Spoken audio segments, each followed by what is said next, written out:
Hi everyone, welcome back to my YouTube channel. ಇವತ್ತಿನ ವಿಡಿಯೋದಲ್ಲಿ ನಾನು ಒಂದು ಒಳ್ಳೆ ಮಾಯ್ಶ್ಚರೈಸರ್ ಬಗ್ಗೆ ಮಾತಾಡೋಣ ಅಂತ ವಿಡಿಯೋ ಮಾಡ್ತಾಯಿದ್ದೀನಿ. ಆಫ್ಕೋರ್ಸ್ ಸ್ಕಿನ್ ಕೇರ್ ಅನ್ನೋದು ಪ್ರತಿಯೊಬ್ಬರಿಗೂ ತುಂಬಾ ಇಂಪಾರ್ಟೆಂಟ್ ಆಗಿರೋಂಥ ಸ್ಟೆಪ್ಸು. ನಮ್ಮ ಸ್ಕಿನ್ನನ್ನು ನಾವು ಯಾವಾಗಲೂ ಹೆಲ್ದಿಯಾಗಿ ಇಟ್ಕೋಬೇಕು. ನ್ಯಾಚುರಲ್ ರೆಮಿಡಿನೂ ಮಾಡಬೇಕು, ಹೋಮ್ ರೆಮಿಡಿನೂ. ಅದ್ರ ಜೊತೆಗೆ ಒಂದು ಸ್ವಲ್ಪ ಪ್ರಾಡಕ್ಟ್ಗಳನ್ನ ಯೂಸ್ ಮಾಡಬೇಕು. ನನಗೆ ಪರ್ಸ್ನಲಿ ತುಂಬ ಇಷ್ಟ ಆಗಿದ್ದು ಈ ಪಾಂಡ್ಸ್ ಜೆಲ್ ಮಾಯ್ಶ್ಚರೈಸರ್. ನನಗೆ ತುಂಬಾ ಸೂಟ್ ಆಗುತ್ತೆ.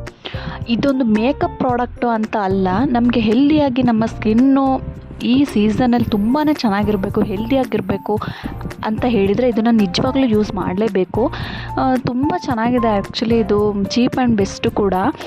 ಫಸ್ಟು ಫೇಸ್ ವಾಶ್ ಆದಮೇಲೆ ಇದನ್ನು ಒಂದು 3 ಡಾಟ್ ಆಗಿ ಯೂಸ್ ಮಾಡಿದ್ರೇ ಸಾಕು. ಫೇಸ್ಗೆ ಬೇಗ ಅಬ್ಸರ್ವ್ ಆಗುತ್ತೆ ಆ್ಯಂಡ್ ನಾನ್ ಸ್ಟಿಕ್ಕೇ ಆಗಿದೆ. ಇದು ಅಂಟ್ಕೊಳ್ಳಲ್ಲ. ಆಯಿಲಿ ಸ್ಕಿನ್ ಇರೋರು ಯೂಸ್ ಮಾಡ್ಬೋದಾ ಅಂದರೆ ಎಸ್, ಅಫ್ಕೋರ್ಸ್ ಯೂಸ್ ಮಾಡ್ಬೋದು. ಕಾಂಬಿನೇಷನ್ ಸ್ಕಿನ್ ಇರೋರು ಕೂಡ ಯೂಸ್ ಮಾಡ್ಬೋದು. ಇದು ಮೇಕಪ್ ಬೇಸ್ ಕೂಡ ಹೌದು ಆ್ಯಂಡ್ ಆಲ್ಸೋ ನಮ್ಮದು ಸ್ಕಿನ್ ಕೇರ್ ಕೂಡ ಹೌದು. ಡೈಲಿ ಬೆಳಗ್ಗೆ ಸಂಜೆ ನಿಜವಾಗ್ಲೂ ಯೂಸ್ ಮಾಡಿದರೆ ತುಂಬ ಒಳ್ಳೆ ರಿಸಲ್ಟ್ ಕೂಡ ನೋಡ್ಬೋದು. ನಾನು ಯೂಸ್ ಮಾಡಿದ್ರಿಂದನೇ ನಿಮಗೆಲ್ಲ ಸಜೆಸ್ಟ್ ಮಾಡ್ತಿರೋದು. ಎಲ್ಲ ಶಾಪ್ಗಳಲ್ಲೂ ಸಿಗುತ್ತೆ ಇದು. ಪ್ಲೀಸ್ ಯೂಸ್ ಮಾಡ್ಕೊಳ್ಳಿ. ನಿಜವಾಗ್ಲೂ ಒಂದು ಒಳ್ಳೆ ಪ್ರಾಡಕ್ಟ್ ಇದು. ಐ ಹೋಪ್ ಈ ವಿಡಿಯೋ ನಿಮಗೆ ಇಷ್ಟ ಆಗಿದೆ ಅಂದ್ಕೊತೀನಿ. ಬಾಯ್ಸ್ ಕೂಡ ಯೂಸ್ ಮಾಡ್ಬೋದು ಅಂದರೆ ಎಸ್, ಅಫ್ಕೋರ್ಸ್ ಯೂಸ್ ಮಾಡ್ಬೋದು.